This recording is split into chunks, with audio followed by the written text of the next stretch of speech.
સુરત જિલ્લા ભાજપા દ્વારા કેન્દ્રીય બજેટ સંદર્ભે બારડોલીમાં વ્યાપારી સંવાદ કાર્યક્રમ યોજાયો. ભાજપા જિલ્લા પ્રમુખ ભરતભાઈ રાઠોડની અધ્યક્ષતામાં આયોજિત આ કાર્યક્રમમાં બજેટમાં વેપારીઓને મળનારી જોગવાઈઓ અંગે વિગતવાર ચર્ચા કરવામાં આવી. ભારતના વડાપ્રધાન નરેન્દ્રભાઈ મોદીજીના નેતૃત્વ હેઠળ તથા નાણામંત્રી નિર્મળા સીતારમણજીએ લોકસભામાં રજૂ કરેલા કેન્દ્રીય બજેટના અનુસંધાને સુરત જિલ્લા ભાજપા દ્વારા કેન્દ્રીય બજેટ સંદર્ભે વ્યાપારી સંવાદ યોજાયો હતો. કાર્યક્રમમાં મુખ્ય વક્તા તરીકે સીએ ધર્મેશભાઈ તમાકુવાલાએ બજેટમાં કર વ્યવસ્થા, એમએસએમઈ ક્ષેત્ર માટેની રાહતો અને ઉદ્યોગ વિકાસને પ્રોત્સાહન આપતી જોગવાઈઓ અંગે માર્ગદર્શન આપ્યું હતું.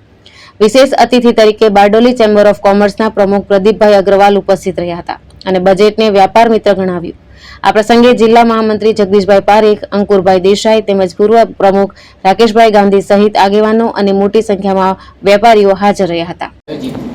બજેટ પરિસંવાદ 2024 અંગે ખૂબ જ સુંદર આયોજનમાં આજે પધારેલ તમામ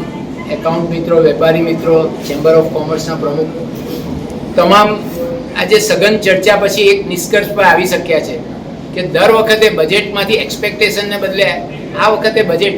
વિકસિત ભારત 2047 માટે આગળ વધવા માટે દરેકને હાકલ કરતું બજેટ છે. આવનારા સમયમાં દેશની સાથે સાથે આપણે પણ ગ્રો થવાનું છે, તો દેશને પણ એક ટેકો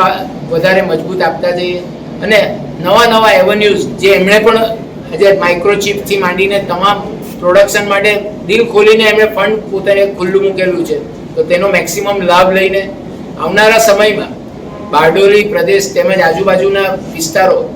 જ્યાં ખેતીનું પણ પ્રોડક્શન સારામાં સારું થઈ શકે છે અને કોઓપરેટિવ સેક્ટર પણ સારું એવું ધમધમી રહ્યું છે, તેને પણ ઘણી રાહતો મળી છે અને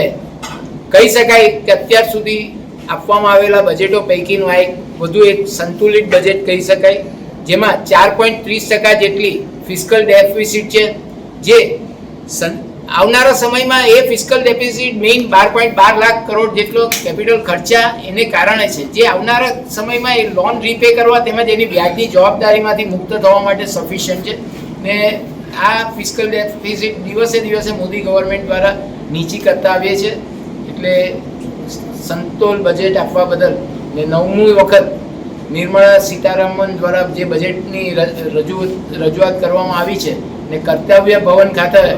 આ 3 કર્તવ્ય ધ્યાનમાં લઈને એમણે જે બજેટની છણાવટ કરી છે લોક ઉપયોગી થશે અને આવકારદાયક રહેશે. પ્રશાંત પટેલ, દ્રષ્ટિકોણ ન્યૂઝ, બારડોલી.